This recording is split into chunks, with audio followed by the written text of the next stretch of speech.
148. The Ministry of Hate.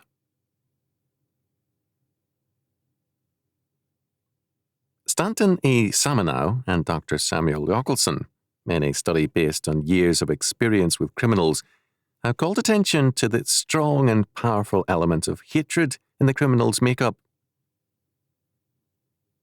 The lawbreaker's anger is pervasive. It does not trouble him to injure others or to break his promises. He lies incessantly out of a necessity to deceive people. According to Samanow, the criminal, if he's going to the NP, he'll say he's going to the Safeway. This radical hatred of the criminal makes it next to impossible for him to have a good relationship with anyone. People are there to be used, deceived, exploited, and above all, hated. This radical hatred of man has its roots in a total hatred of God. The criminal often professes indifference towards God.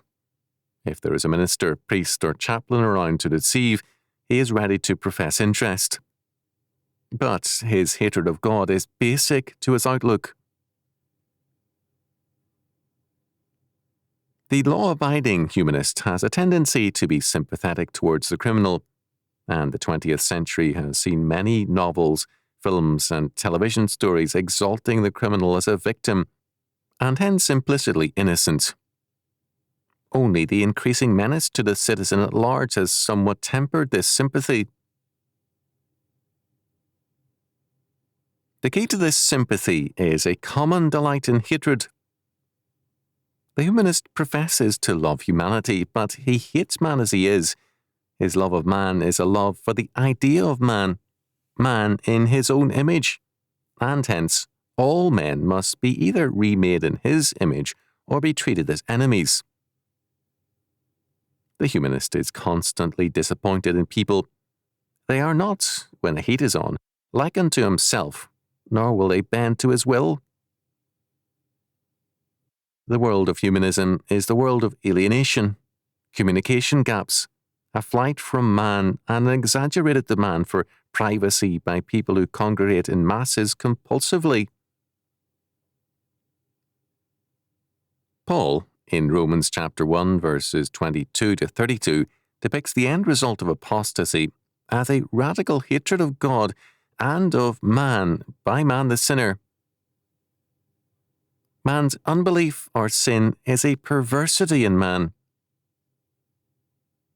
The knowledge of God is inescapable knowledge. Romans chapter 1, verses 17 to 21. For man to suppress this knowledge is the ultimate act of apostasy and perversity. Out of this religious perversity flows physical and emotional perversities. Homosexuality is the ultimate physical perversity, manifesting itself in the sexual sphere, and the hatred of man, emotional perversity. It should not surprise us that homosexuals, male and female alike, manifest in their personalities a concealed but intense hatred. They are a dangerous people, and the relationship between the criminal mind and the homosexual mind is a close one.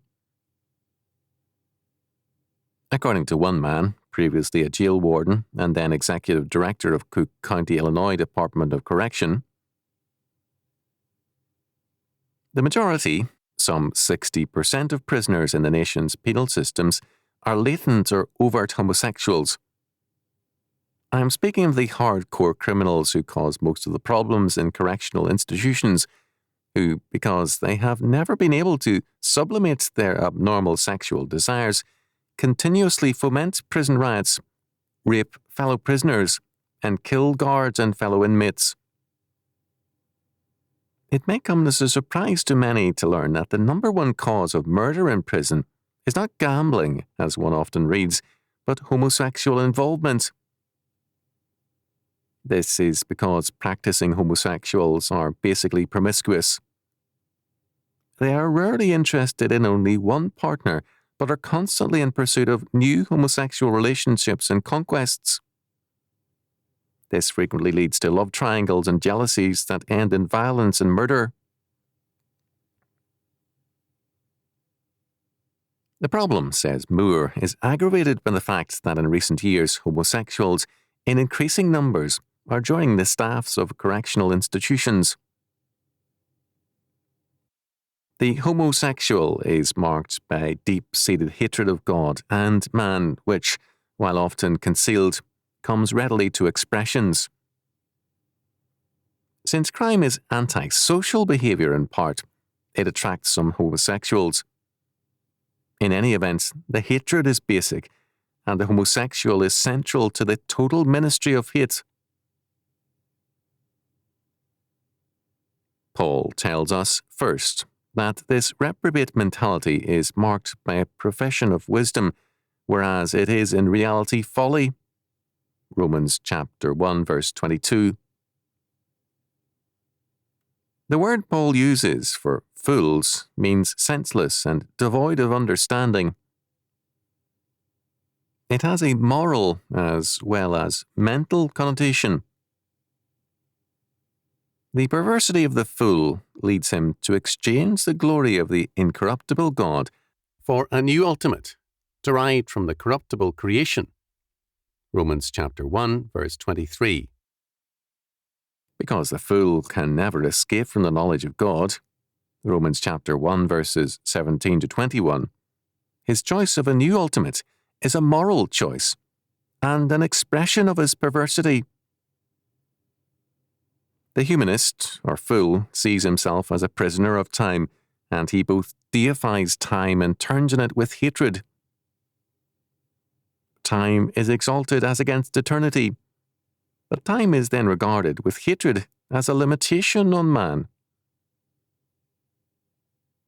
Second, Paul tells us that this anti-God mentality further manifests its rebellion and perversity by means of homosexuality and lesbianism, Romans chapter 1, verses 24 to 27. The appeal in sex is not to God-ordained sexuality, but to perversity. Marital sex is seen as boring and confining. The appeal is in sin, in the violation of God's law and the contempt for loving and responsible relationships. The end result of this love of perversity is sexual perversion, notably homosexuality and lesbianism.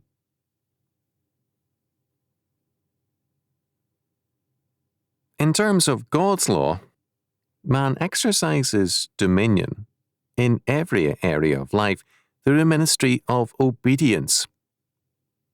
This desire for dominion is basic to the image of God in man. After the fall, the desire for dominion is sought outside of God's law, not in obedience, but in disobedience to God. The consequence and inescapable concomitant of God's law is love. Love fulfills the law. Romans chapter 13, verse 10. The concomitant to the sinful urge for dominion is not love, but hate, so that hatred is basic to sin and to lawlessness. The criminal is antisocial. The prostitute hates man. The homosexual is marked by a radical hatred. Every sinner justifies his sin by affirming that a moral hatred of some person or thing motivated his behavior. The sinner is not only an injustice collector, but a hate collector. His justification is hatred.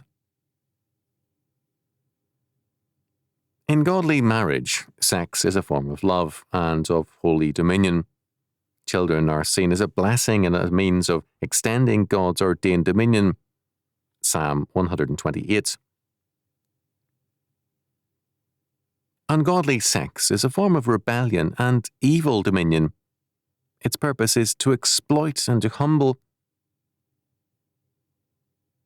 With the more naive sinner, it may masquerade as love, but for those who are more epistemologically self-conscious, it is openly a means of asserting power and of toying with other lives. The idea is to make the other person one's creature. Slang is at this point very revealing. The good English word make has a variety of slang meanings. It means, among other things, to rob, to defecate, to become successful, and to seduce a member of the opposite sex.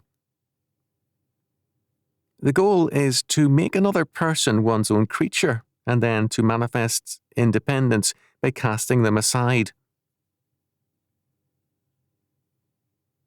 Third, Paul says that when men deny God, God abandons them to their lie and to the consequences of their perversity.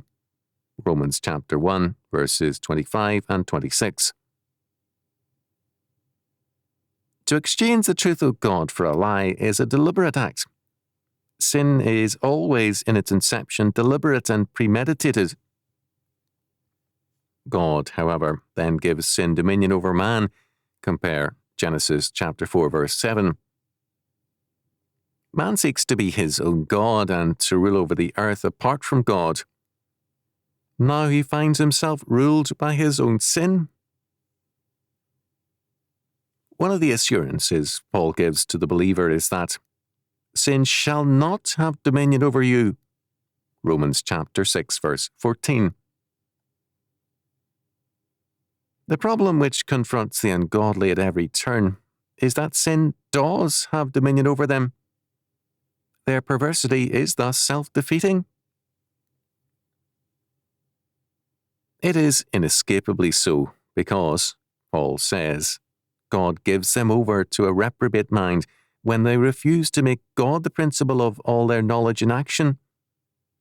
Romans chapter 1, verse 28.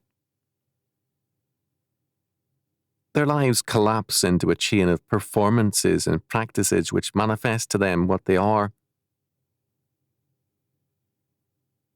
Fourth, Paul then cites some of the central forms of self-expression in this ministry of hate. Romans chapter 1, verses 29 to 31.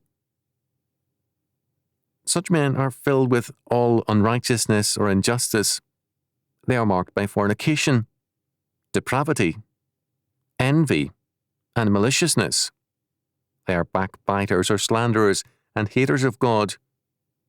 They are insolent, proud, and boastful, giving to inventing new vices, disobedient to parents, lacking understanding, without natural affections, pitiless and merciless towards the holy, and covenant breakers in all their ways. They may profess, on man's terms, to build a new creation, but theirs is always a ministry of hate. It is marked, therefore, by a love of death. Proverbs chapter 8, verse 36. Fifth, all such men have and cannot escape nor evade the inescapable knowledge of God. They know that God's judgment on themselves and on all who are like them is death. All the same, they not only persist in their way of life and their sins, but have pleasure in them that do them. Romans chapter 1, verse 32. It is well said that misery loves company. Even more, the perverse want all men to join them in their perversity. It is their means of justification. As against the inescapable knowledge of God, they oppose the inescapable perversity of man. They assert that the only reason others do not fornicate nor commit homosexual acts is because of religious misinformation, hang-ups, and inhibitions. How can they be guilty when they merely give expressions to the true nature of man? As against man created in the image of God, they posit man as a product of chaos. Instead of God's law, man is ruled, they hold, by the struggle for survival. Aberrant behavior is not sin, but a relic of an animal past. Man is alone in the universe, they hold, and hence must battle against a hostile and cold cosmos. The doctrine of evolution is a religious expression of man's pleasure in perversity on a cosmological basis. It is an expression of his ministry of hate. Religion is held to be the opium of the masses, whereas acceptance of a cold and dead universe and a ministry of aggression and hatred is held to be wisdom. We are told of the fools who say in their heart, "There is no God," that they are corrupt. They have done abominable works. There is none that doeth good. The Lord looketh down from heaven upon the children of men.